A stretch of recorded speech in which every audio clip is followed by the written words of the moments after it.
Taste the Daily.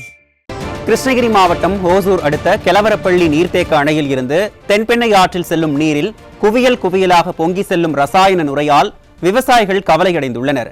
இது குறித்த கூடுதல் விவரங்களை செய்தியாளர் ஆனந்த் பாபு வழங்க கேட்கலாம். வணக்கம் ஆனந்த் பாபு, விவரங்களை பதிவு பண்ணுங்க.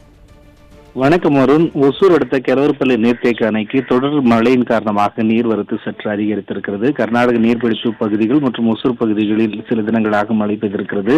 நேற்று கெலவரப்பள்ளி அணைக்கு வினாடிக்கு 583 கனஅடி நீர் வரத்தாக இருந்த நிலையில் இன்று சற்று அதிகரித்து வினாடிக்கு 623 கனஅடி நீர் வந்து கொண்டிருக்கிறது. வரத்தாக உள்ள நீர் அப்படியே 623 கனஅடி நீர் தென்பெண்ணை ஆற்றில் திறந்து விடப்பட்டு வருகிறது. அணையின் மொத்த கொள்ளளவான 44.28 அடிகளில் தற்போது 41.16 கனஅடி அடிகள் நீர் சேமிக்கப்பட்டிருக்கிறது. இந்த நிலையில் தென்பெண்ணை ஆற்றில் திறந்து விடப்படக்கூடிய நீரில் அதிகப்படியான ரசாயனம் கலந்திருப்பதால் நுரை பொங்கி காட்சியளிக்கக்கூடிய சம்பவம் விவசாயிகள் அதிர்ச்சி அடைய செய்திருக்கிறது.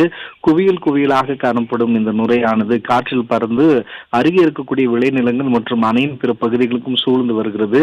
எப்பொழுதெல்லாம் நீர் அதிகரிக்கிறதோ அப்பொழுது கர்நாடக நீர்பிடிப்பு பகுதிகளில் உள்ள தொழிற்சாலைகள் தேக்கி வைக்கப்படக்கூடிய ரசாயன கழிவுகள் திறந்து விடப்படுவதால் இந்த நுரை பொங்கி செல்வதற்கான காரணமாக சொல்லப்படுகிறது. இந்த நுரை சென்று கொண்டிருக்கும் சூழலில் அதிகப்படியான துர்நாற்றம் வீசுவதால் விவசாயிகளிடம் ஒரு விதமான அதிர்ச்சியை ஏற்படுத்தியிருக்கிறது. அதே போல கெலவரப்பள்ளி நீர்த்தேக்க அணையிலிருந்து பிரதான இடதுபுற கால்வாயிலிருந்து பாசனத்திற்காக திறந்தப்படக்கூடிய நீரிலும் கூட அதிகப்படியான நுரை பொங்கி காட்சியளிப்பதால் விவசாயிகள் மத்தியில் மேலும் அதிர்ச்சியை ஏற்படுத்தியிருக்கிறது. அருண்,